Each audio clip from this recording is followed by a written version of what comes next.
Kuya, paano malaman na gumagana tong si solar? Anong meron dyan sa screen? Screen mo ito lang. Error mo pula.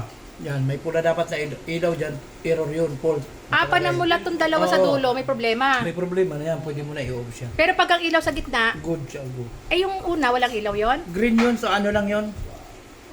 Power. Sa power. Indicator lang siya na mabubuhay yun. Pag in-off natin, mayroon yan. Paano malalaman na nag-charge? Itong solar. Ito. Nandyan yung Ito, ano logo. to? Itong Yan gitna. ang logo ng battery, ano. Ay, Mamaya makikita mo yan, aaho na yan pag nagkaroon ng ano. okay. Ito, tatanggalin natin ito mama. Ayan. Ayun! Pinatay itong kulay dilaw. wala. So, namatay yung logo. logo ng panel. Yan ang solar. So, pag tinaas na siya, pag tinaas mo na siya, ayun, bumalik na yung logo ng solar. Magkakaroon ng charging yan. Pag hindi ko gagamitin si solar kasi alis kami ng bahay, ito lang ang papatayin. Kasi itong dalawa naka-on para mag-charge. Okay lang naka-on to kayo na matagal, walang problema. Walang problema at lang banggat walang problema to. Okay. Kuya, ano tong number sa dulo? Charging capacity? Dali, tingnan ko. Watts lang yan? Watts lang. Nakalagay 100. 100%. Ito, battery. Battery 100%. Check ko dito. Kita natin yung dito. Alin? 22. Lubat. Lobat ako? Ano ko malalaman lobat? 22 na lang. Ang palaman ng battery?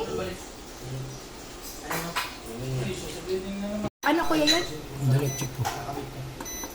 Pinipindot yung ikalawa. Ito, logo battery. 230 volts. Panel, 49.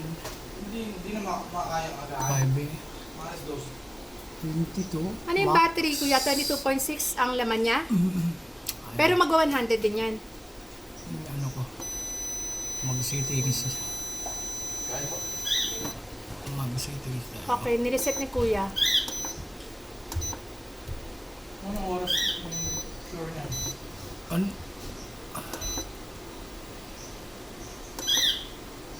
Kaya pumasok ng grid. Kaya hinihingi ng grid ba eh? Ano yung grid? Kuryente. Hindi ko may binabayaran. 46. Solar. Testing ni kuya yung rep natin. Ilalagay niya, isasaksak niya yung rep doon sa solar. Isa na lang. Ayan, sasaksak ni kuya yung rep, no?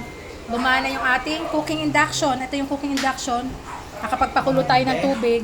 Ngayon, Baka sabihin mo walang yung ilaw, rep ha? naman. Ayan, umiilaw si rep. Si solar ay mas okay siyang gamitin sa rep kaysa kahit cooking induction. Pan, tapos pa dagdagan mo rin yung electric pan mo doon. Sa araw lang, Electric pan, taas, sabay-sabay. baba. Okay, tapos rep. Ang rep ko kuya 24 hours. Sige, babad mo na yan dyan. Okay. Kung halimbawa lang talaga yung inabot ka ng lubat na lubat, Ah. pwede mo naman talaga. Pero kung lagi naman naka-on, di man siguro para maglolobat. hindi masayang yung harvest niya.